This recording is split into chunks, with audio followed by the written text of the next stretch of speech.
আগামী দিন যদি আপনারা আপনাদের দায়িত্ব অর্পণ করেন, ইনশাআল্লাহ আমরা এই দায়িত্ব পুঙ্খানুপুঙ্খানুভাবে আঞ্জাম দেব এবং আপনার মালিকানা, আপনাদের মালিকানা, এই সিলেটবাসীর যে মালিকানা আছে এই মালিকানা আমরা ফিরিয়ে দেব। আমরা প্রবাসী হলতে হক আছে, প্রবাসী হলতে যানমালের যে নিরাপত্তা আছে এই বিষয়টাকে আমরা গুরুত্ব সহকারে দেখিয়ার প্রবাসী হলতের সাথে যারাই যে নামে প্রতারণা করার চেষ্টা করেন না কেন, প্রবাসী হলতে ঠকানোর চেষ্টা করেন না কেন, প্রবাসী হলতের সাথে 2 নম্বরই করার চেষ্টা করেন না কেন, ইনশাআল্লাহ এদেরকে প্রতিহত করার লাগে আমরা সবসময় প্রস্তুত থাকবো। তাই আমার উদাত্ত আহ্বান,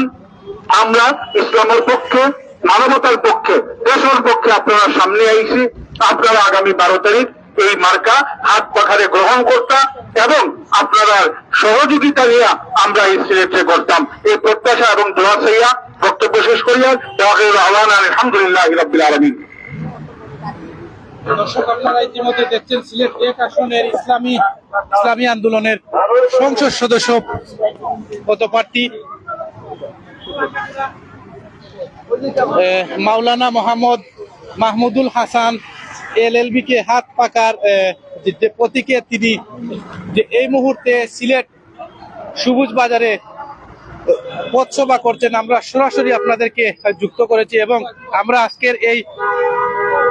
পথসভাটি